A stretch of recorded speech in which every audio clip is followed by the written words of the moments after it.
Ladies and gentlemen, welcome to the podcast where it took 101 episodes, but Vince McMahon has finally put a restraining order on my co-host, Matt. It's Lost in the Midcard. Welcome back. We have been on a little bit of a hiatus, some scheduling things, lots of things going on around the holiday season, and Matt has been under the weather hardcore as well, but we are all back and all ready to talk NXT Takeover Toronto and Survivor Series on this special Monday night edition, Monday night podcast of Lost in the Midcard. Mainly because I didn't get back into town until about 7 o'clock last night. And so I had not watched Takeover because I was out of town. So I watched Takeover right after Survivor Series so I could be all caught up and ready to go, but we wanted to give you our return episode, be our reaction to Toronto and the things that went on there, and then we'll be back at you this Thursday as well with our catch up on some headlines that we've missed over the past 3 weeks that we've been on a hiatus, as well as Raw and Smackdown Fallout. So we'll get that for you before you stuff yourself with some turkey.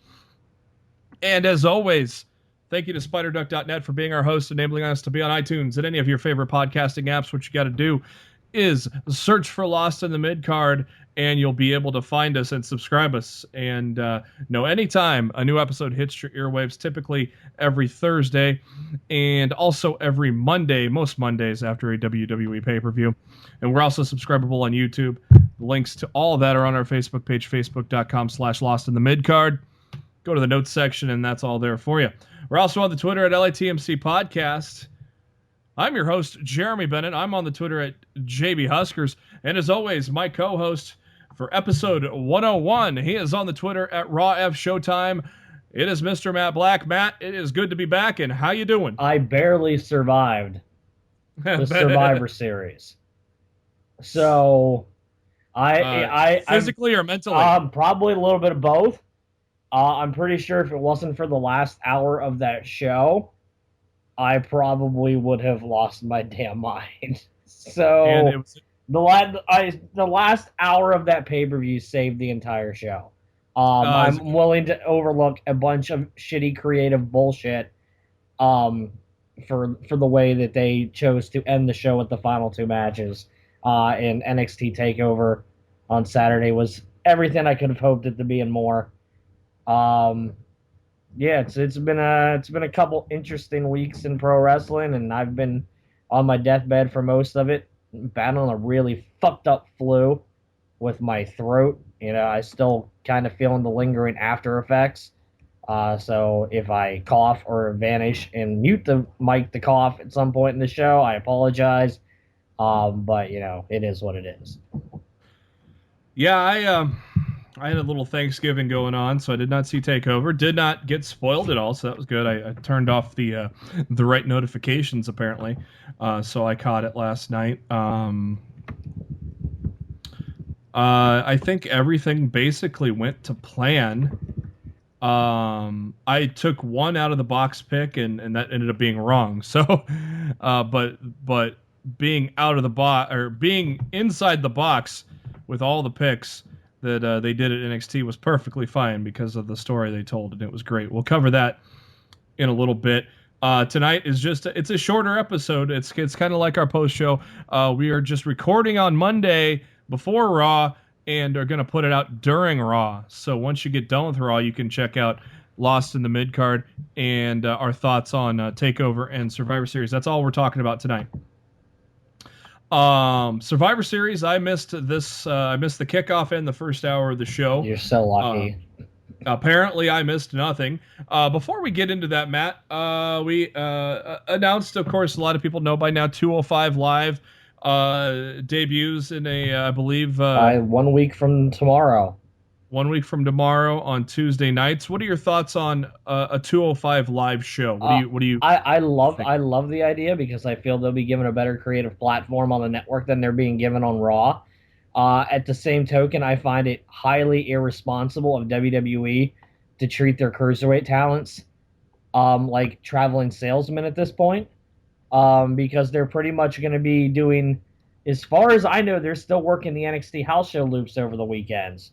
So they're going to be working the NXT house show loops at wherever they are, Thursday through Saturday.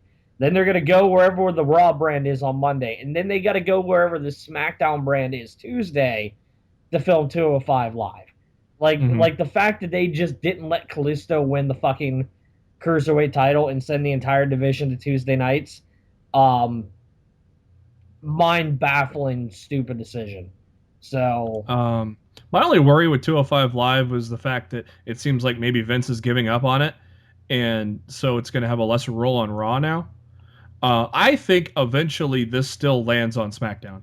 Obviously, it made all the sense in the world for Kalisto to win last night, with 205 Live airing live on the network after SmackDown Live goes off the air. And then, of course, after both shows, after that 3 hours of content, then Talking Smack will show up.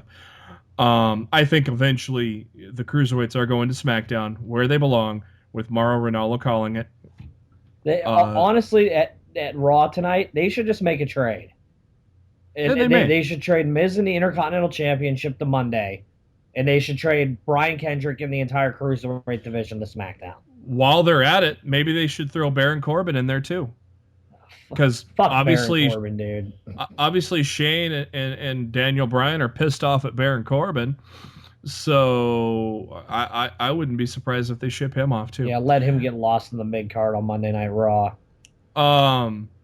Hopefully we'll get some clarification on that.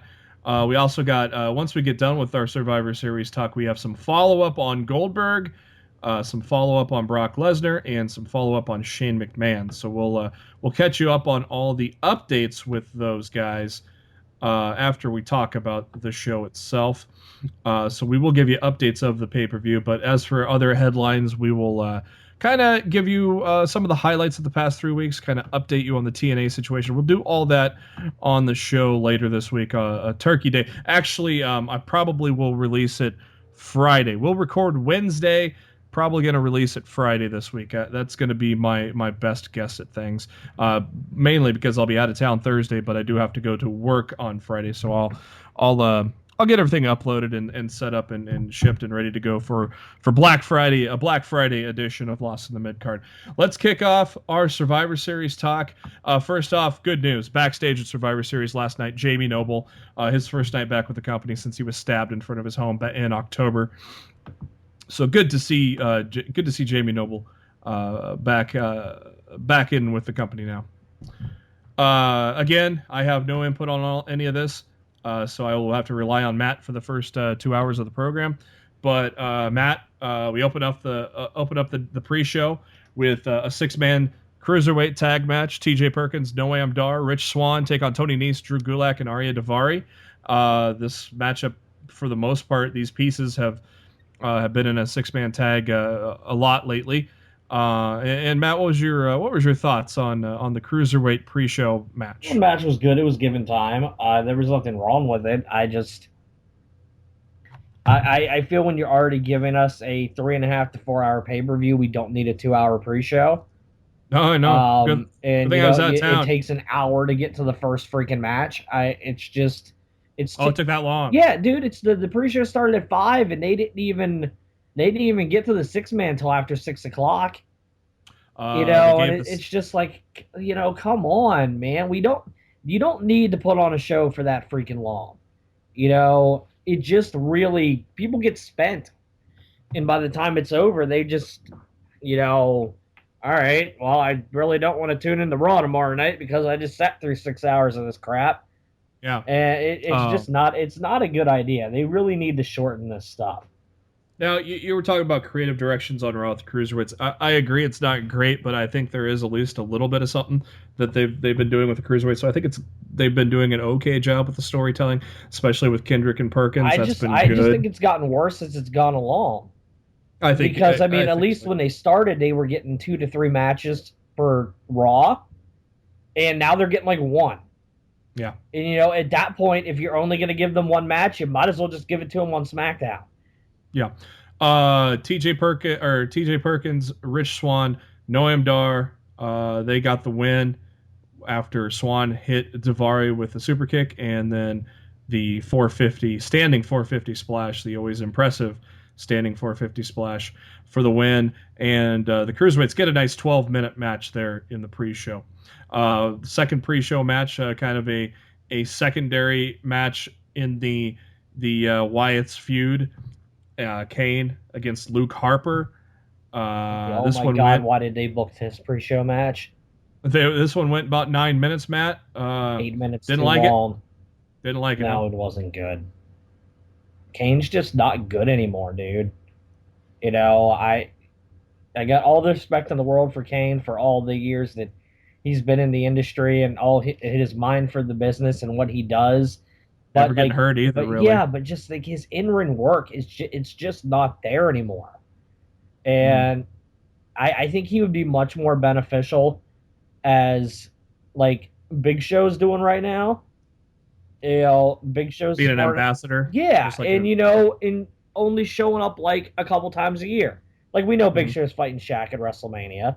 Um, And that'll be and that'll be entertaining. yeah, it'll be a spectacle and whatever, and it'll be fine. I mean, WrestleMania's turned into that. It hasn't turned into a wrestling showcase like most NXT takeovers are. WrestleMania has kind of turned into a sideshow almost, yeah, and we we're okay we with it. only need people like Big Show a couple times a year, and I think Kane's character in his body of health would benefit from being featured, only a few times a year as well.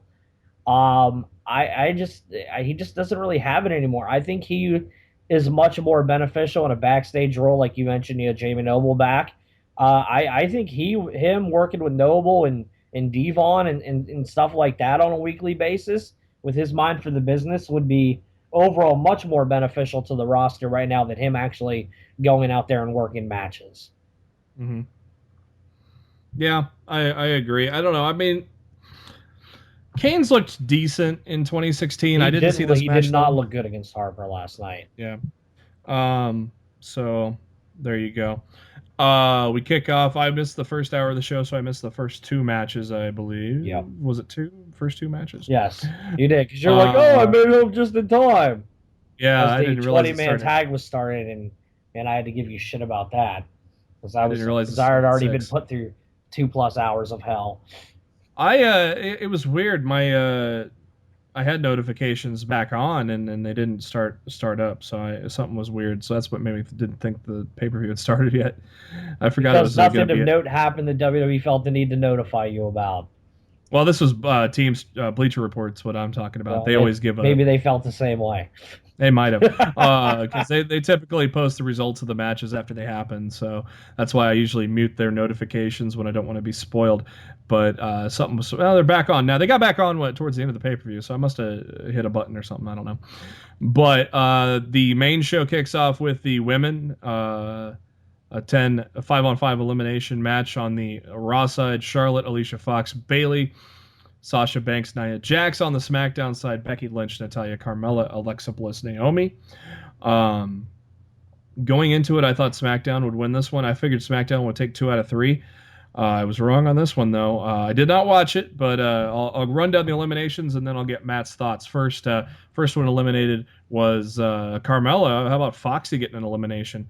As Carmella gets eliminated by Foxy, but Don't worry. Foxy got eliminated like 30 seconds later. Foxy goes bye-bye thanks to Alexa Bliss. Naomi is eliminated next after Nia Jax rams her into the ring post and slams her to the floor. She got counted out. Before we get to that, do you believe in countouts and eliminations on Survivor Series matches? Kind of like what happened in the I main. honestly think disqualifications and countouts were a staple of the Survivor Series back in the day in order to protect talents from a creative standpoint. So you're okay with what happened? I don't think there were nearly enough creative decisions made last night to protect the talents that were involved in 2 out of 3 of these Survivor Series matches. Yeah, The and the women men and and the men. women and the tag teams. Yeah. There were a lot of people that were not protected creatively in those matchups at all. I just think it's weird to have DQs and countouts when there, especially in the men's match, there's so many times where it's basically a free for all. Anyways, it's like They honestly, for creative reasons, they work really well, yeah. and I think they should have been used much better, and creative should have been much smarter on how the first 2 Survivor Series matches were booked. It just felt like the men, and we'll get to the DQ on later. But I mean, there was so many things that would have caused a DQ, and then Owens getting DQ'd for what he did. Though creatively, I like it because it sets up a possible Jericho face turn. So we'll get into that a little bit. Well, in my opinion, it protected Kevin Owens. He didn't have to. He didn't have to take a pinfall. He beat up somebody with the list of Jericho. This makes sense. A foreign object. But look at all the stuff. Look at all the stuff they did outside the ring throughout the match. Yeah, but that stuff normally doesn't warrant a disqualification anyway. No one was no one was outside swinging a steel chair or anything. You know, if somebody out there swung a chair or a ring bell or something and they didn't get DQ'd, I'd agree with you. But you know, people brawl around the ring all the time. People go through commentator tables all the time. You know, it normally doesn't result in a DQ unless creatives being incredibly lazy and they don't know what else to do with the product. Fill me in here. How did Natalya get in the match? All the SmackDown women came out. Nikki Bella's music hit, and nobody came out. And they're all looking at Carmel like she did something, and she's like, "I didn't do nothing." And the camera goes to the back, and Nikki's sitting on the floor, and said to Brian that she was attacked from behind, and didn't see who it was. And Natty's standing there like, "Oh, what are we gonna do?" Because obviously, you'd have to be an idiot not to realize that Natty's the one who attacked Nikki. So Brian put Natty in the match. In my opinion, I have not heard this. I don't have it confirmed. But I would imagine that maybe Nikki's dental work that had to happen this week, she was not medically cleared to get in the ring. You know, in 4 or 5 days time from that, you know, dental injury, and she just might not have been cleared to work. What happened to her? She got her tooth chipped the fuck out on SmackDown Live Tuesday night. If you go watch Talking Smack Tuesday night, following the show after the women's Survivor Series brawl, Nikki's sporting a big old chipped tooth in the front of her mouth on Talking Smack. And so obviously she had to go get that taken care of probably first thing Wednesday, or maybe it was delayed till Thursday. And, you know, dental procedures like that take time. And she probably just wasn't cleared for physical contact by Sunday. Back to the women's match after Naomi got eliminated. This was interesting. This probably falls into the category of what Matt was talking about on not protecting people. Now, Natalya gets a schoolgirl roll-up and eliminates Sasha Banks. It was awful. So Sasha out early in the match. It was so uneventful too. It made her look like she was, you know, a bit player that didn't mean anything. It was bad. Down to 3-on-3, and Charlotte, stealing Billie Kay's move, hits a big boot on Natalya, and Natalya is eliminated. Becky and Alexa start arguing, and they're both on the same team. They duck a double clothesline from Nia Jax and try a double suplex, but Jax double suplexes them instead. I need to point out right now regarding Nia Jax, and I'm sure you probably haven't seen this, but go back and check out the match or go check out some screenshots. Whoever thought it was a smart idea to put Nia Jax in that red Raw t-shirt for that match deserves to be fired because she looked fucking ridiculous. I think the t-shirts were ridiculous to begin with. Dude, we know what show they're on. It looked awful on her. But I mean, just in general. Her body type with already in the skin tight wrestling gear, that t-shirt over top made her look ridiculous. And the way they creatively eliminated her made her look even worse. Becky tags in, drop kicks Nia Jax off the top rope, cover for 2. and then puts Nia Jax in the disarmer, and Jax taps out. Dude, they didn't even let Asuka tap out Nia Jax when Asuka retained the title against her, and now Nia's first loss on the main roster is to somebody she can't avenge her loss against because they're on SmackDown, and she tapped out like a bitch in like 10 seconds. Like, it was really creatively bad. They hurt Sasha, they hurt Nia, and this is why, honestly, I like the women's division on SmackDown a lot more than the women's division on Raw. Because, yeah, you got 3 out of the 4 horsewomen on Raw, but that's all they focus on. That's all they care about on Raw. The entire women's division on SmackDown is fleshed out. Everybody's got a storyline. Everybody's involved. And yeah, you might have 3 of the 4 horsewomen on Raw, but the women's division on SmackDown is head over heels creatively better than what they do on Raw every week. And I like the way they're doing this, kind of almost like what they did with Kevin Owens at one point. You're evolving that women's division on SmackDown into multiple angles. Now you probably got Natalya, who probably attacked Nikki Bella. You got Natalya in a thing with Nikki. Nikki's still in a thing with Carmella, which has been a great feud. So they're even branching into multiple storylines, and yet on Raw, you got Nia Jax is barely involved until the Survivor Series. Summer Rae, haven't seen her. Alicia Fox was barely used until they decided to put her with Nia Jax, and then on Team Raw. So, yeah, it fully. The women's division, it's not booked well on Raw at all. After Nia Jax got eliminated, she drugged Becky Lynch out of the ring and rammed her into the barricade, threw her back into the ring. Alexa tags, but as soon as she tags in, she eats the finisher stealer, Charlotte, who once again steals Billie Kay's move, and gives a boot to Alexa for the 1-2-3. It is now Becky against Bayley and Charlotte. Yeah, the Charlotte having the big boot now is fucking ridiculous. Like, you already have 2 finishers. You don't need a third, and you don't need to be taking it from somebody who's using it down in NXT right now. Like, it's fucking ridiculous. Like, I figured somebody at least like Triple H would recognize. Like, I'm so over Charlotte. It's not even funny. Like, she is the most overrated women's wrestler in the last decade. Like, she's not that good. You know, she's where she's at right now because of her dad. You know, she's got the last name of Flair, which means Vince loves it, and that's why she's getting the push. She's hands down the least talented of the 4 horsewomen group, and the only reason she's getting the push is because of who her father is. Now, I won't argue with you on the fact that she's the least talented of the 4. That's a fact. But I think character-wise, I think she's come a long way. Her character is fine. It's just when it comes to when she gets in the ring, I don't feel she backs it up like everybody else does. She may not, but I think her storytelling in the ring is still good. I think she's a good performer, just not a good wrestler compared to the other 3. But I think she's made great matches. Well, I feel all of her great matches have been the other horsewomen, protecting her and making her look good. Most of Charlotte's great matches have involved either Becky Lynch, Sasha Banks, or Bayley. Becky was on fire for a while until Bayley gets the tag. Becky tries to disarm Bayley, but Bayley holds onto the ropes and hits the Bayley to belly for the win.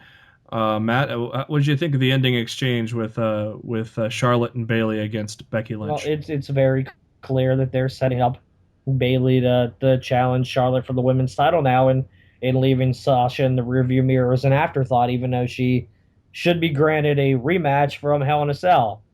But that's more of Raw's bullshit creative of not knowing how to handle their women's division. Yeah, after the match, Charlotte beats up Bayley, and Bayley takes a pretty nasty bump and leaves Bayley laying. So I wonder if it's going to triple threat at Roadblock. I wonder, or Rumble. I don't know. What's dude. If you ask me after what I saw last night, to me it seemed like Sasha was on the back burner and it was all about Bayley and Charlotte now. I need to go back and watch this first hour of the pay-per-view just for this segment. James Ellsworth is backstage and runs into the club, who call him Jimmy No Chin. They said he's living a real life Cinderella, but he's chin it to win it. He even pinned their old friend AJ Styles. Mick Foley comes in and tells him to knock it off. Ask if they like it if they made fun of them for being bald. The club leaves. James Ellsworth marks out over Mick and everything that Mick has done in his career.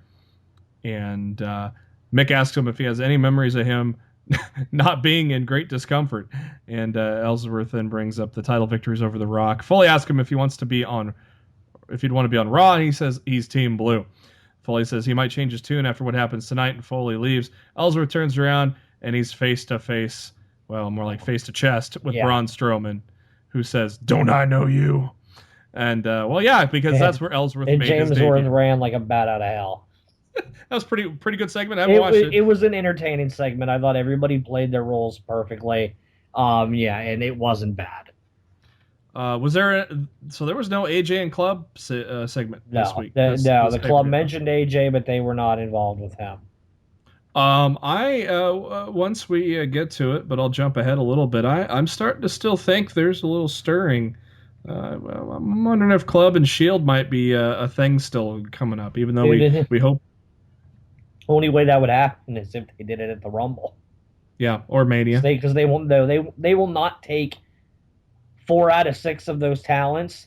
No offense to Gallows and Anderson, but they're not being used properly. They're not going to take 4 out of 6 of those guys who could all be placed in separate matches to fill out an awesome WrestleMania card and put them all in the same match. They're not going to do that. Royal Rumble would be much more likely. Because they could all do double duty. Yeah, they don't really like to do double duty at WrestleMania unless it's a necessity. No. Double duty at Rumble. They can do the match and they could all be in the Rumble. Yeah. That makes sense.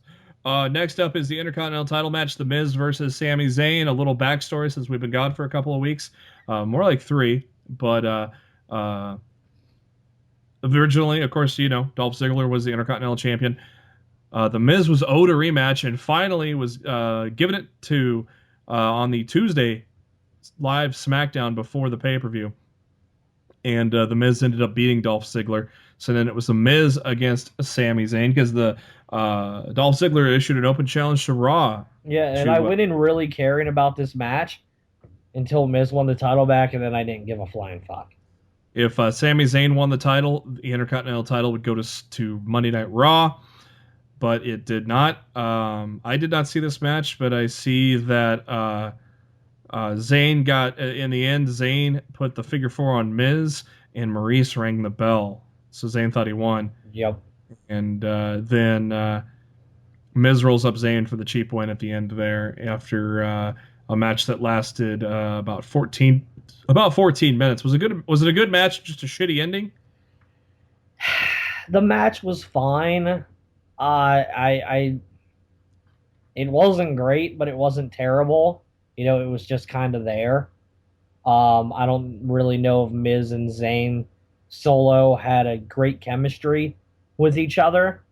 I really was looking forward to Zayn and Ziggler, and of course they didn't give that to us. Mm-hmm. But yeah, the creative ending was shit. Like, if you want Miz to retain, just let him fucking retain. You don't need to do the shady garbage finish that they did. Like, they've done so many. Like, I'm really getting tired of the shady garbage creative for Miz's title retains. Like, it's really just like, oh my god, straight out of garbage 80s booking, and it just needs to go away. We're in the year 2016 now. I mean, this kind of creative shit needs to go, and you need to be better at your job. And that starts with Vince and all the way down. They all need to be better at their job. Because if this is the best they could come up with, then they need to be fired. And Vince can fire himself. Back to the women. The women went 17 and a half minutes. Miz and Zayn went 14:05. And honestly, I think the women would have benefited by going double that time. Mm-hmm. Let's face it, Survivor Series went off the air at like 10:25. So I'm pretty sure they had more than enough time to let the women have some more fucking time. Idiots. Way to time your pay-per-view properly, Vince. Good job. Good job. Ambrose, after the match, is watching a monitor. AJ Styles walks in and tells him that if everyone just follows him, they'll get a win. Dean says he knows that AJ is just going to slam a metal chair into his back, but in 2 weeks at TLC, his fantasies become AJ's nightmares. Shane McMahon comes in and says, we can settle this in 2 weeks, but we need a win tonight, and everybody needs to be on the same page. And now we jump into where I jumped into the pay-per-view, the 10-man tag team elimination match. New Day, Club, Enzo and Cass, Cesaro, Sheamus, Shining Stars. They take on SmackDown, Heath Slater and Rhino, Hype Bros, Usos, American Alpha, and Breezango. And before you could blink an eye, Breezango, as Fandango is handing out fashion police tickets, runs into the big ending. This should have been the spot for the Shining Stars. Yeah, like, and honestly, there's no reason Breezango should have been eliminated that quickly. They could have done the exact same spot with the Shining Stars, with them handing out those stupid fucking pamphlets to the SmackDown team. Yeah. And they could have had somebody from the SmackDown side eliminate them immediately. The fact that the Shining Stars lasted longer than the New Day and Breezango and I think maybe even another team on top of that is everything that was creatively wrong with this match. Just after Breezango was eliminated, Jimmy Uso nails Kofi with a super kick, and the New Day are gone just like that. And so goes. Yeah, way to protect your tag team that's held the tag titles for almost 500 days. One move took them out. Good job. Great. It's creative. It's so good. It's so good. I can't say enough great things about how great the creative in the first half of the Survivor Series was. Zachy had a magic killer from the club, so the Hype Bros were eliminated next. And yeah, because Zach totally needed to be the one taking the pinfall, right? How about Chad Gable busting out a Steiner Bulldog for the 3 count, knocking out the Shining Stars? That was pretty cool. Magic Killer on Jason Jordan as American Alpha is eliminated next. Heath Slater comes in. Gallows is going to go off the ropes, accidentally knocks off Enzo. That creates a lot of confusion, and that confusion allowed a beat-down Slater to tag Rhino in for the gore, and the club is eliminated. And then all of a sudden, basically right after that, the rocket launcher is hit on Rhino for a 3 count, so Heath Slater and Rhino are eliminated. The Usos go at it with Enzo, drop him with a super kick, and then off top for a splash. We're down to 3. For the 3, Enzo and Cass are eliminated, so we're down to the Usos and Sheamus and Cesaro. And I gotta say, Matt, for as shitty as the booking was, the final 2 teams, when it came down to the Usos and Sheamus and Cesaro, I really enjoyed the end of this match. Shitty booking of eliminations aside. The end of the match was good. Again, if you want to ignore the rest of the shitty creative, the ending sequence with Sheamus and Cesaro and the Usos was good. I would have had American Alpha in that spot. And the club. Or maybe no, Sheamus and I Cesaro. get why they're doing Sheamus and Cesaro, because they're getting the tag title shot tonight on Raw. Newsflash, New Day haven't held the titles for Demolition's reign yet. The titles aren't changing. I like the fact that it was Sheamus and Cesaro in that spot, because if it would have been the club, that means the club would have gotten the tag title shot tonight, and they would have lost. So if you're going to get Sheamus and Cesaro out of the way tonight, and you're going to give the shot to the club at Roadblock, when I think they'll be past the 478-day reign by then, I'm all for it. Now, once that's in the rearview mirror, do we finally push Big E or Kofi into some singles titles? I'm not breaking up the New Day yet. I'm having them chase after the titles for a third time. I'm not either. I'm saying, they're not breaking up. I'm saying, do you have Big E go for the world title? Not immediately. No.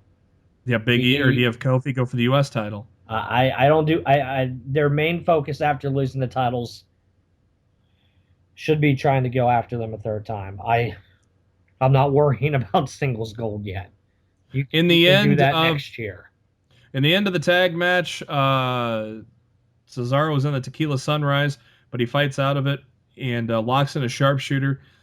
And Cesaro drags the Usos into the one Uso into the middle of the middle of the ring, but gets super kicked by the other Uso.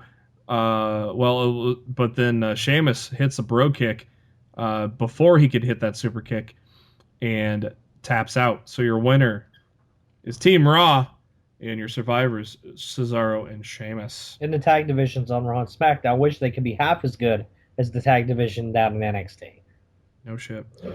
Steph and Mick are Because backstage. even with the lack of tag teams down in NXT, the booking creative of the tag team division down in NXT beats the main roster's ass. Mick and Steph are backstage, and she says that she didn't think Cesaro and Sheamus had a shot at winning, but Foley called it, and that deserves a reward. And so tomorrow night, Foley must not have read the script because he thought he was getting a reward, or he was playing dumb on purpose, one of the two. But Sheamus and Cesaro are getting shot at the tag titles on Raw, as Matt just said. Tonight, as you probably will already have seen it by the time you listen to our podcast. Cruiserweight Championship match is up next. Brian Kendrick against Kalisto. And Mick Foley put up the entire Cruiserweight division on the line. And so if Kalisto wins, not only does he become Cruiserweight champion, but SmackDown gets the Cruiserweights. I thought Kendrick and Kalisto had a great match. Good psychology. Good action. Obviously, Kendrick is not the high-flying guy in the Cruiserweight division. He's the smart guy that he always proclaims himself to be. I thought him and Kalisto meshed well together for probably never working together before. And gave us a good 12-minute match until, for some reason, Vince decided Baron Corbin comes in and disqualifies, hits Brian Kendrick, so Kalisto loses. And Kendrick is still the champion, obviously, because of the DQ, and Raw continues to have the Cruiserweights. And I think I don't have to say too much more, Matt, about that, about how stupid that was, because I fully agree with you. It was bad, dude. It was just so bad. I just, and it would, creatively, what's even worse than the finish is the fact that they claimed Corbin was too injured to be on the Survivor Series team. Mm-hmm. So we have to put Shane in there. Yet Corbin was more than healthy to go out and beat a bunch of people's ass in the middle of the show. Well, Corbin did that on purpose. It's so fucking ridiculous. Corbin feigned that injury with the slip on the ropes or on the apron there. That was obvious. No, but he was storyline injured. Yeah, that's what I meant. He did that himself. He did that on purpose to get out of the match. He didn't want out of the match. He was written out of the match for Shane. Yeah, but I think I do not agree with you at all. It was definitely not set up that way. It was Corbin's hurt. We got to get somebody else in the match. Yeah, I think but I think Corbin feigned that injury to get himself out of the match. I completely disagree. Because he's been at odds with Shane and Daniel, and he's a lone wolf anyways. He doesn't want to be a part of a team. I think he faked falling off the apron in that match against Kalisto. Time for a marathon of a match, but it was amazing. Clocking in at 52 minutes and 55 seconds, almost an hour for this elimination match, 5-on-5. The best Raw's got against the best SmackDown's got. Kevin Owens, Chris Jericho, the best friends. Seth Rollins and Roman Reigns, they've made up. And Braun Strowman's in there. He's the nuclear warhead of the team. They take on Team SmackDown, AJ Styles, Dean Ambrose, the new Wyatt family, Bray and Randy, and then Shane McMahon, who filled in for Baron Corbin. Daniel was racking his brain all throughout SmackDown on who to fill in a couple weeks ago. And Daniel goes, there's no better than Shane. Dean Ambrose, enjoy your easy night. You got knocked out really quick by Braun Strowman. Yeah, and he's supposed to be challenging for the world title in 2 weeks. More great creative. Strowman then drags Shane to the ring. They do a little fighting. But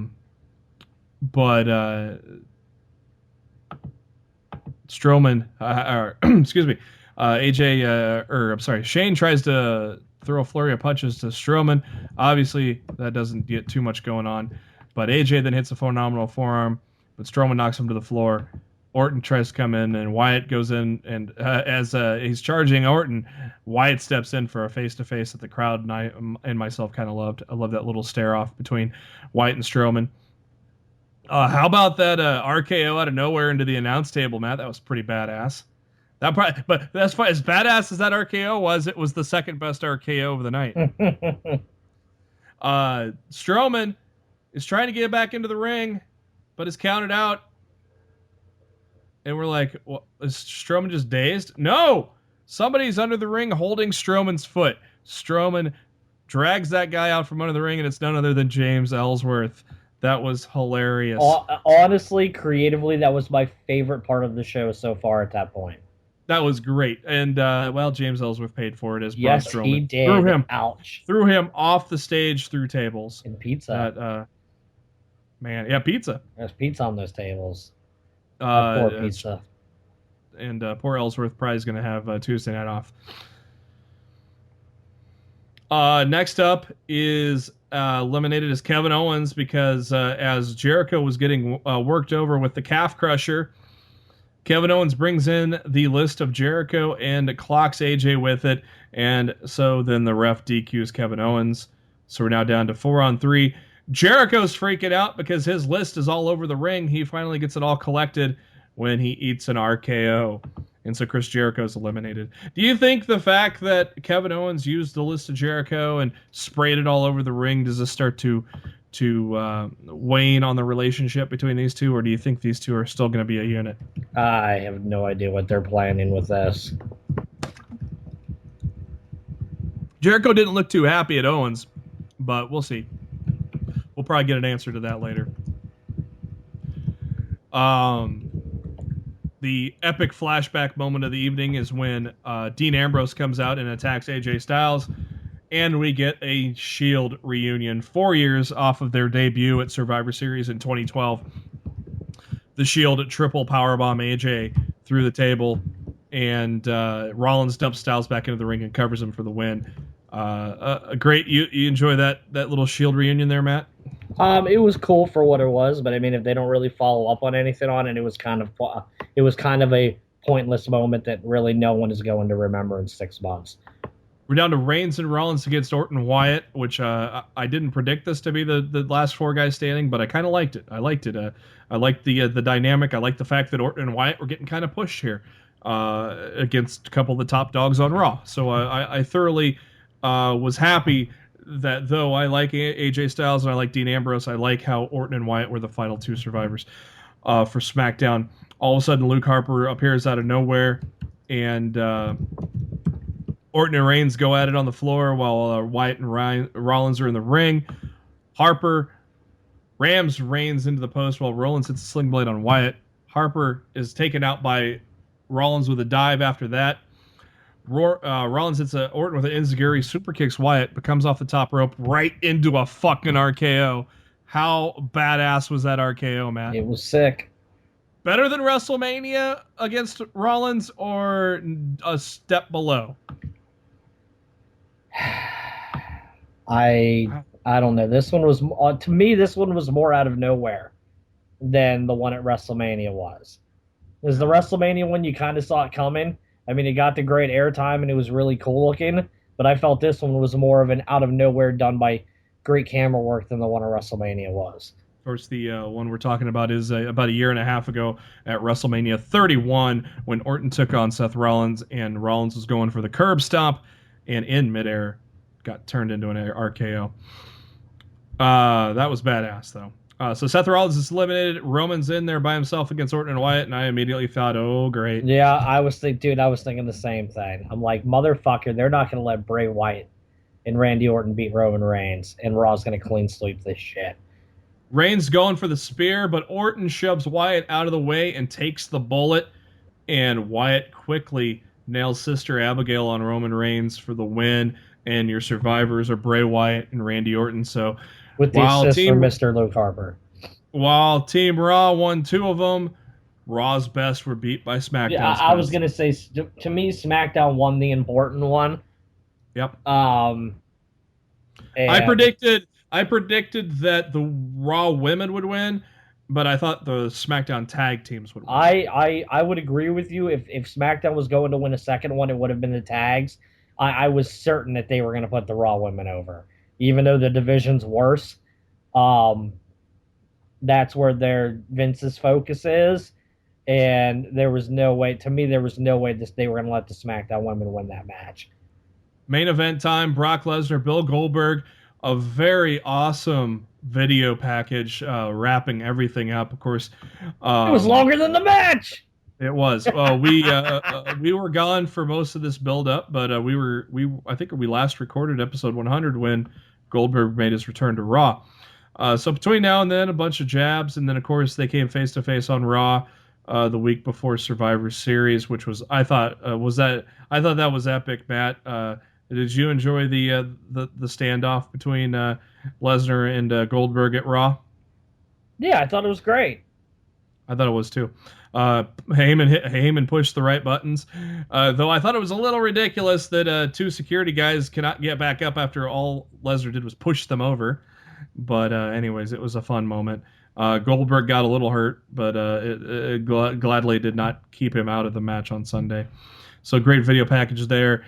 Goldberg gets the old school entrance, security pounding on the door. You follow Goldberg all the way through to Gorilla. Very cool there. Goldberg in phenomenal shape for age 49. And the crowd, while this was a 6-hour extravaganza, like they've been doing for the Big Four, the crowd was electric and energetic for Lesnar and Goldberg, I thought. And I thought the crowd was hyped for this, considering they just sat through a 53-minute match, albeit an awesome match with the Raw and SmackDown guys. The beginning of the match, Lesnar picks up Goldberg, rams him into the corner. Goldberg shoves Lesnar on his ass. That was awesome. The pop for that was amazing. And then all of a sudden he hits a fucking spear, and Toronto goes nuts. He hits a second spear, and Lesnar is stumbling and bumbling and in deep shit. And Heyman is crying and begging. Goldberg lets Lesnar get to his feet, finally, and he sets up. Oh, what? Is he setting up for the jackhammer? He is setting up for the jack. He hit the jackhammer. 1, 2, 3. Holy fuck. In a minute and 30 seconds, Goldberg destroys Brock Lesnar. What did you think about that, Matt? Dude, I tweeted out before the match. I said, I will forgive all of the shitty creative problems this pay-per-view had if you guys just let Goldberg win.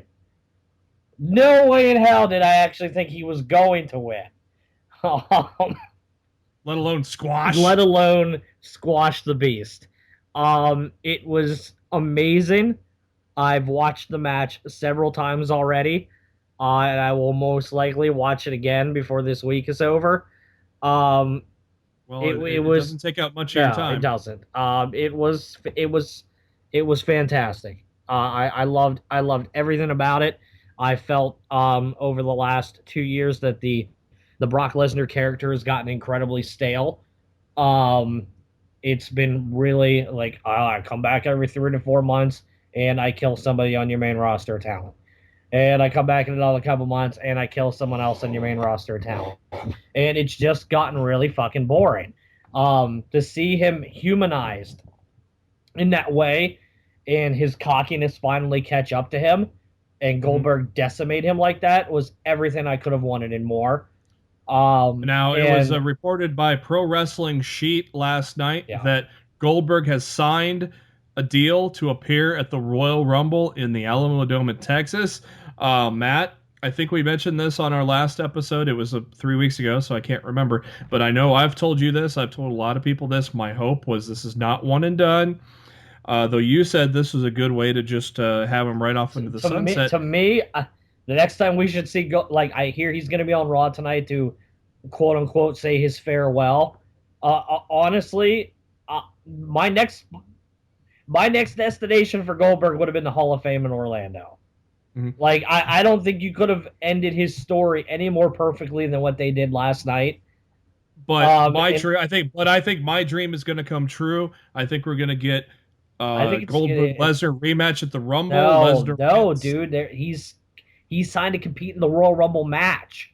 Oh, in the match. He's in the Royal Rumble. You think he's going to go out on top with the title? No, I don't. But the Pro Wrestling Sheet says he's signed to compete in the Royal Rumble match. Well, this this is an article that references Pro Wrestling Sheet, and it says we'll see him compete in a match at the Royal Rumble. No, it's my understanding that he is going to compete in the 30-man over-the-top Royal Rumble match, which I would then assume Brock Lesnar will also be involved in said match, and they will eliminate each other to set up another match in Orlando at WrestleMania. Which Goldberg will go 3-0 and say goodnight. No, I unfortunately think that will be where Lesnar gets his heat back and Goldberg goes away. Surely not the way I would book it, but I think that's where I think that's what they're going to do. I think I skipped a couple eliminations in the men's match, but it was so fucking long. Yeah, you know. Everybody already knows. Shane McMahon went for the Van Terminator on Randy Orton, and Randy got up on Roman Reigns. He went for the Van Terminator on Roman Reigns. Roman Reigns gets up out of the corner and spears Shane McMahon in midair. It was a colossal move, a colossal looking move, but Shane took a pretty nasty bump. Took a nasty bump on his head. Basically, I think he was out of nowhere. Randy Orton actually was talking to Shane's sons and consoling them, which was pretty cool, who were sitting in the front row. Orton said on Twitter, he goes, some crazy shit's happened to me in front of my kids. So that's why he did what he did and talked to Shane's kids. But right now, there is nothing updated on Shane. Just that he was in a lot of pain leaving the arena last night. I'm going to assume a concussion based on I would most certainly say that man suffered a concussion last night. Yeah, he was pretty glassed over. It was weird. The ref had stopped the count. I hate to say this, but to me, it rings true. If there were any thoughts, even 24 hours ago, of putting Brock Lesnar in the ring with Shane McMahon at WrestleMania, may they be laid to rest now. No shit. And I think what occurred in that ring last night solidified the fact that we will not see Shane McMahon step into the ring with Brock Lesnar at WrestleMania. And speaking of WrestleMania with The Undertaker, is Jericho and Undertaker, are they setting up for that? Or is it just them two? They've been kind of having a little Twitter thing, which obviously is kayfabe. But it sounds like that Jericho and Taker are kind of getting into it on Twitter. Taker doesn't have Twitter. Well, who the hell were they talking about then? If Jericho said anything about Taker, if Jericho said something about Taker on Twitter, it doesn't fucking matter because Taker's not on Twitter. And at the same time, Jericho's the same dumbass who tweeted right after the main event that the Goldberg-Lesnar thing was one of the worst things he'd ever seen, and then deleted it. So, a lot of people, Jericho, how about you just delete your list and delete yourself off social media? Because when you make quick, stupid-ass tweets like that the company makes you take down, maybe you should just keep yourself in check. A lot of word coming out of Toronto was a lot of people were pissed at the end of that match, though. No, I didn't hear the word pissed. I heard the word shocked. I heard a lot of locker room was shocked. I know a guy that was there, and he said there's a lot of pissed off. Oh, you talking about people in the crowd? Yeah, I'm talking about people. I'm talking about the roster. No, I'm talking about people in the crowd at Toronto. There's a lot of pissed off paid attendees there. Well, I don't give a fuck. Honest to God, I said this last night, and I'll stand by it. The Big Four pay-per-views now in 2016 have been 95% a middle finger by Vince McMahon to the hardcore crowd. And if he continues to do this, people will stop traveling to go to these shows. So if you were pissed off last night and you traveled to Toronto to go to the show, good. How about you stop spending your damn money to travel to these shows and you stop attending? Speak with your wallet instead of bitching on Twitter, because one will affect ways way more than the other. And you'll know this by the time you listen to this, but Brock Lesnar is not on Raw tonight. So what a shock. Thanks to those that voted. I kind of was a little late putting up the poll, probably because I was too busy on social media going, what the fuck? But thanks to everybody that voted. Very even split for the Survivor Series grade. B gets the win, A gets the win, barely. 29% gave it an A, 26% gave it a B, 22% gave it a C, 23% gave it a D or F. So pretty even all throughout. Matt, how would you grade it? If you take the final two matches off the show, it's a D or an F. You add the final two matches onto the show, and I probably say you pull somewhere between a B minus and a B. You kind of pulled the show, saved it out of your ass at the end. I'd say somewhere B minus for the overall show, but it definitely would have been a D or an F without the final two matches. I thought the ending of the tag was great. I thought the most of the cruiserweight was great. I hear Miz and Sami Zayn was actually pretty good from what I'm reading. Like I said, I thought it was fine. Yeah, I think Zayn and Ziggler would have been so much better. So I think I'll land on a B on that as well. I'm pissed off at the ending of the cruiserweights. I still think they should have been on SmackDown in the first place. Anyways, I still think eventually they're gonna be. It may be answered by the time you listen to our show. But we got a half an hour until Monday Night Raw, so we're gonna get right into NXT Takeover that happened on Saturday. I watched it directly after the Survivor Series because I see Matt wanted to talk about it. I hadn't watched it yet. I didn't know what happened. I'm like, if we're gonna talk about it, I'm gonna watch it. That's why we're coming to you in the evening instead of the morning. Yep. So we kick off, I think, with the perfect match to kick off the show. Two Canadians that the crowd loves, and once again, Matt, Bobby Roode with a glorious entrance. It was fantastic. It was a great way to start the show. And somebody said on Twitter Saturday night, I wish I could remember who it was so I could credit you for it, but somebody said Bobby Roode could headline WrestleMania with this entrance and this gimmick. And I absolutely 100% agree. It's that good. Yeah, he could do kind of like kind of a similar thing to like what Shane McMahon did when he came up from the heavens against the Undertaker. You know, you could kind of do a similar spin to that. A gigantic reaction for Roode, a gigantic reaction for Ty Dillinger. Loved it. Like I said, this was the perfect match to open because it jazzed the crowd up. And goddamn, did these two guys deliver, Matt? Oh, absolutely. They delivered it then some. It was an awesome opening match. They got the crowd hyped as they should be. And it was fantastic. Two guys that are veterans, but one guy has been in the spotlight for a lot of his career, while one guy is just now getting into the spotlight in Ty Dillinger. This was an amazing match. I love Roode's new finisher a lot better than it's kind of like an even flow DDT or like an execution. It's the execution. It's Edge's old finisher from back in the day. I like it a lot better than that glorious bomb. Oh yeah, it's a hell of a lot better than the pump handle slam. I still don't understand why he's just not using his finishers he established in TNA. But I mean, if he wants to reinvent himself with a new finisher, I don't have a problem with it. Remind me, since it's been a while, what was his finisher in TNA?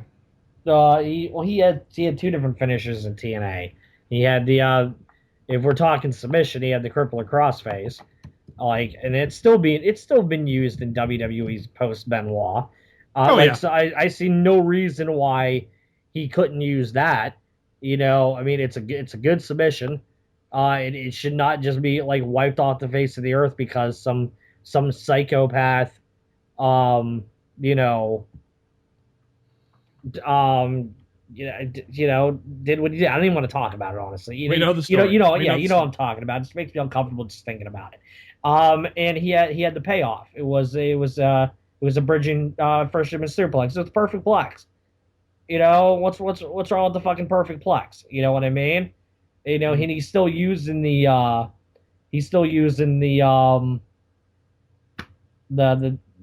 double A spine buster that he was using in TNA. That looked good last night. And it still looks great. Like perfect plex, crippler crossface, either one I'm fine with. I mean, I'm fine with the execution DDT, but I'm just saying like I don't really feel like he needed to. I didn't feel like he needed to search for a new finisher if that makes sense. Mm-hmm. Towards the end of the match, Rude and Dillinger are trading punches, and Dillinger is saying he wants some more of that, and Dillinger gets Rude on his shoulders, going for the tiebreaker, but Rude blocks it. Dillinger puts in a sharpshooter. Of course, in Canada, that's going to get you a pop. And Rude tries to fight through the pain. He's near the ropes, gets the rope, gets the release. Rude with an inside cradle, but Dillinger rolls through, gets a near fall. Dillinger goes for a splash into the corner and misses. Then Rude sends Dillinger into the ring post and hits that glorious DDT for the 1-2-3. Bobby Roode with the win in a glorious 16.5-minute match. Amazing match between those two. I loved it. Probably, I don't know. I can't really rank it. It's hard to rank with everything we had on the show, but it was amazing. And God, please push Ty Dillinger sometime. Dude, I think Ty was made in the loss. Yeah, honestly, I think he looked better in the loss than he would have with the win. Like I felt Ty was made Saturday night. I really and surely did. Like I felt they created a new star at Takeover on Saturday. I almost think you know when we're gonna see Ty Dillinger next? At the Royal Rumble at entrance number 10. Number 10. Yep. Yeah, somebody from the NFL Network tweeted that on during the Survivor Series. He says if Ty Dillinger isn't the 10th entry in the Royal Rumble, I quit. Exactly. So great match with those guys.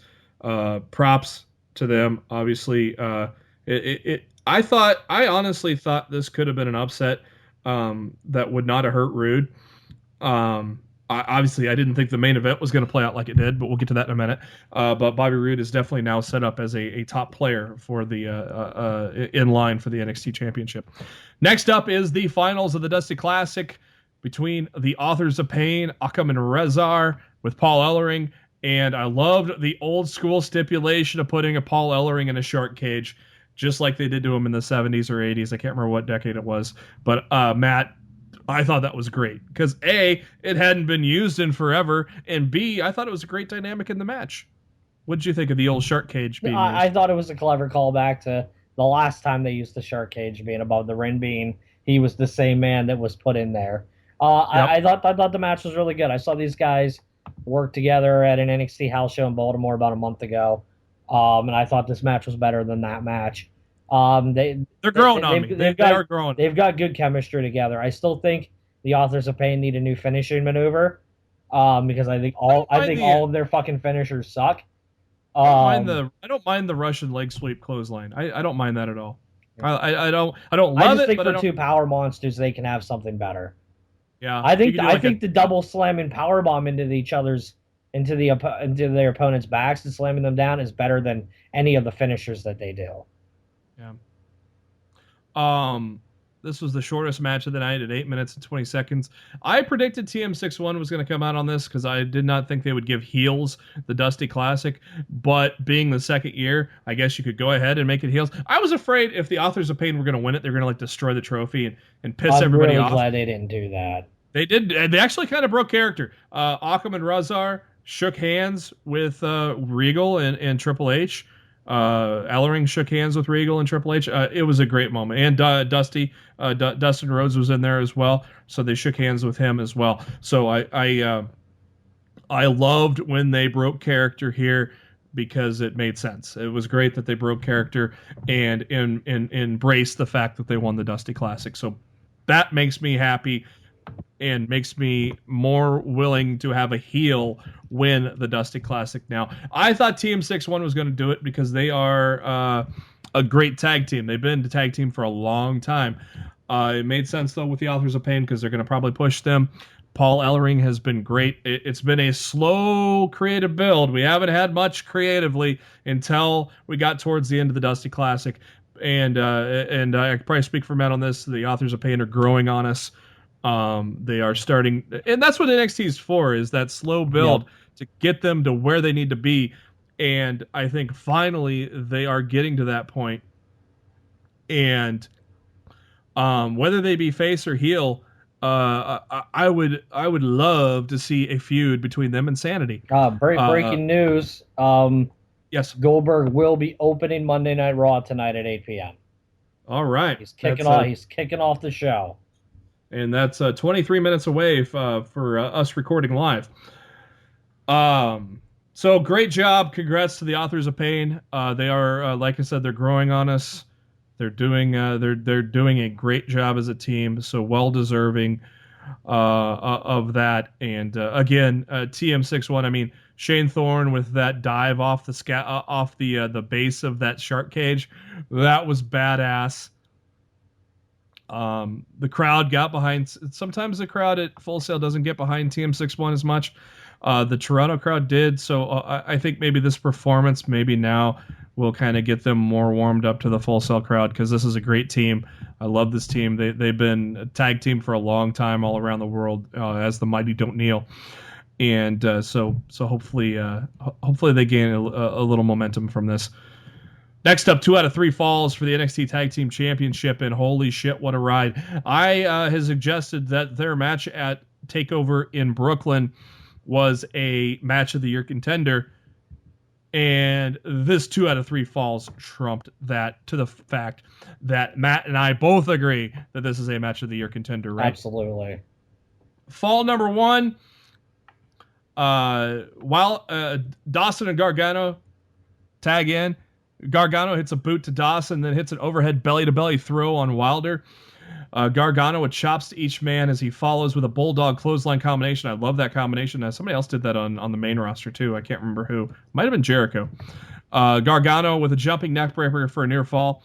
He is sent to the apron when Wilder tags in. Gargano goes for the slingshot spear, but Dawson catches him into the Shatter Machine. How badass was that setup for the Shatter Machine, Matt? Dude, it was sick. Oh my god. Insane. So the Revival win the first fall. It is 1-0. Towards the end of the second fall, Dawson with an elbow, and he's punching Gargano. Ciampa pushes Wilder off the apron, and then Ciampa with a crossbody for a near fall. Ciampa with a knee to Wilder, and then Ciampa Gargano hit their knee super kick combination and get the 3 count. And so now it is at 1 fall apiece. Now, it was great leading up to this point, Matt, but that third fall, with how fucking amazing was that third fall?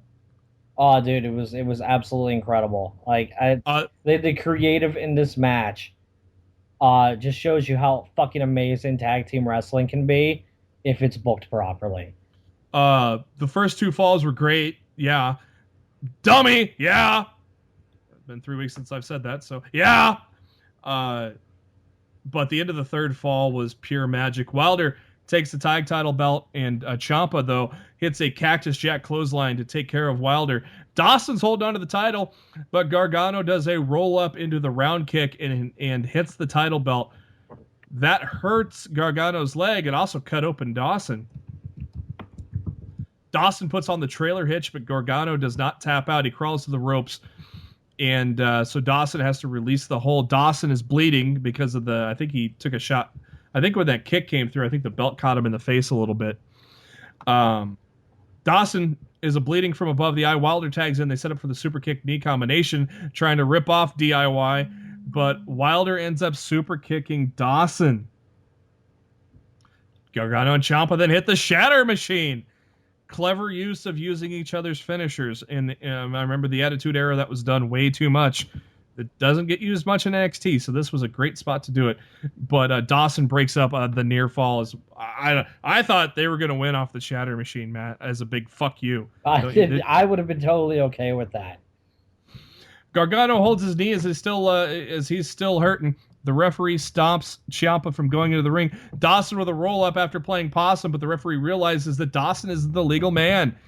Ciampa is then sent into the ring post. Gargano with a super kick to Dawson that sends him to the floor.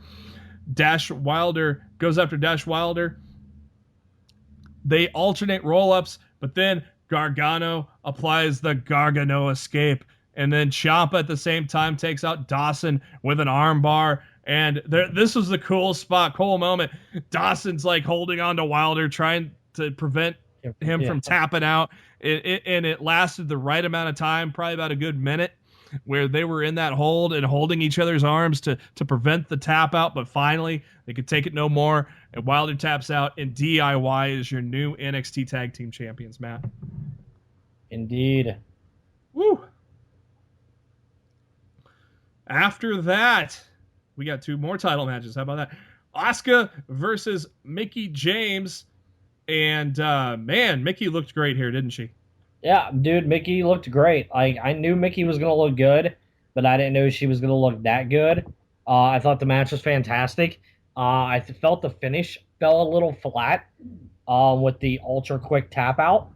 It was an awkward angle, too. Yeah, it was a really weird. It was a weird flat finish on an otherwise amazing match, and which is why I can completely forgive it without any problem, because it was still a really great match. Oh, the psychology, the shit talk between the two, Mickie knocking Asuka out to the floor, and then she's sitting on the rope inviting Asuka to come back in, and then Asuka returns the favor and does the exact same thing to Mickie. I thought that kind of stuff was great. Whoever was chanting Trish's lover, shut up, oh you my stupid God, Mark. Yeah. You're a stupid Mark. But these ladies had a phenomenal match. Mickie looked great. I hope this is just the start of Mickie coming back. I hope. I'll even take Magnus if that's what it takes. Mickie with a Muda lock in that match, that looked amazing. She took Asuka to the limit, but in the end, she even hit the Mick kick. But none of that could put down Asuka. Then Asuka hits the Asuka lock, and Mickie taps out. And do you know anything more about Mickie's status, Matt? Triple H commented after the show, it would be Mickie James' decision if she was in a WWE ring again. So I guess to me, I would assume that means that the door is wide open for her. She wants to come back. She looked like she had a lot of fun last night. Yeah, I'm definitely not arguing. That was fun to watch with those 2 girls, man. That was amazing. Where do we go for here with the women? You continue to build the rest of your roster up. They teased an Asuka heel turn. They did with the lack of shaking the hand of Mickie James, which sets up Ember Moon as a potential challenger, since Ember Moon's a face. So if they're gonna turn Asuka heel, Ember Moon's the perfect person to put in that position to challenge. You put her in that quickly to lose? No, I put her in to win. You have Ember Moon knock her off. That's who I would book. If I'm booking who's going over, it's if out of the roster that's currently on NXT right now with the women, if I'm picking someone to take down Asuka, it would be Ember Moon. And by the time that program finishes up, which will be over the course of probably 2 takeovers, by then I think Billie Kay is going to be built up enough to take on Ember Moon. Yeah, exactly. There's going to be a lot of people that will be more than capable of taking on Ember Moon. But the way they've worked Asuka, it's completely different. Moving the title to Ember Moon will work beneficially for all parties going forward. Main event of the evening for the NXT title, Samoa Joe, Shinsuke Nakamura. Matt, pure magic here, wasn't it? It was hard-hitting and stiff as fuck. Yes, it was fantastic. And I was very shocked to see Samoa Joe become the 2-time NXT champion. I definitely thought this was Samoa Joe's swan song. and he was coming up to the main roster, but that was not to be. He did get that T-shirt released over the weekend, which kind of like,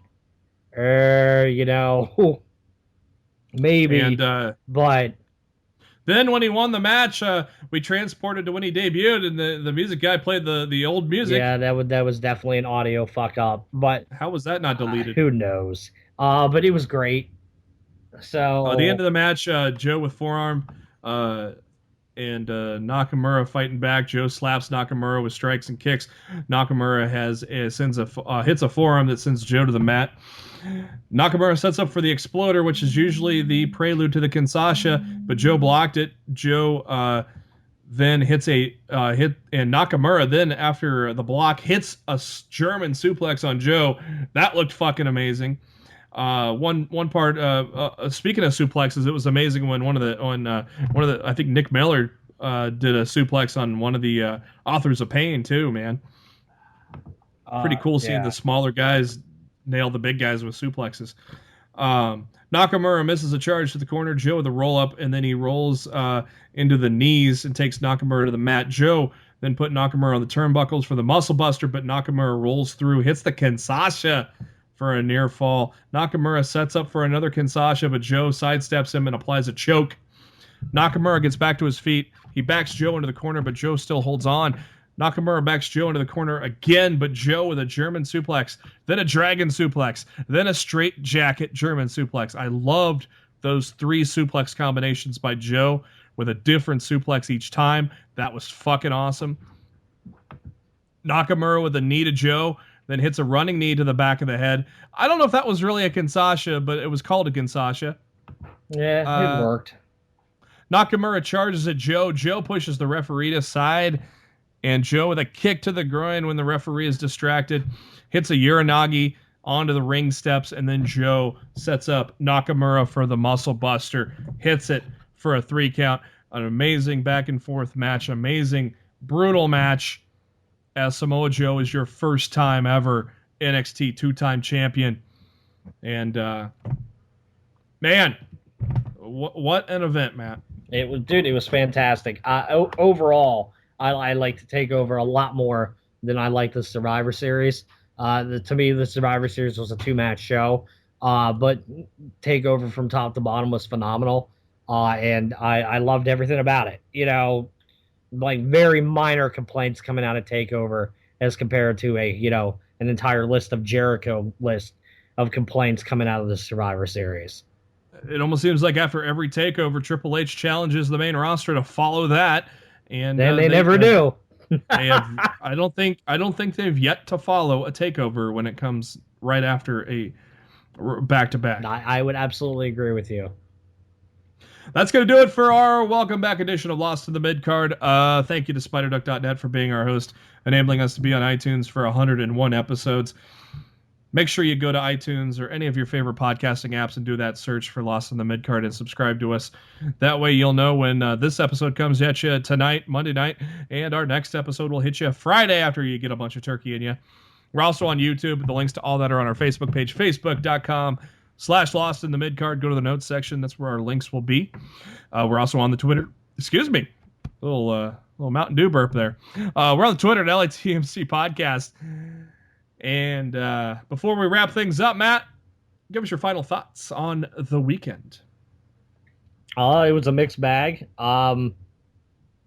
More good than bad, I guess I can lean on thanks to NXT Takeover. Looking forward to seeing what they do with Goldberg in 10 minutes here as Raw goes live on the USA Network. And it'll be interesting to see what happens on SmackDown tomorrow night as well. So it'll be an interesting 48 hours of WWE post Survivor Series. Let's face it, we are officially on the road to WrestleMania. So yes, so we'll catch you up on some headlines from the past 3 weeks while we were out, some of the major things that happened, along with the Raw and SmackDown fallout, and of course this week's NXT as well. That'll all come to you on Friday's episode. Thank you for tuning in to Lost in the Midcard. For Matt Black, this is Jeremy Bennett. Have yourself a good Thanksgiving.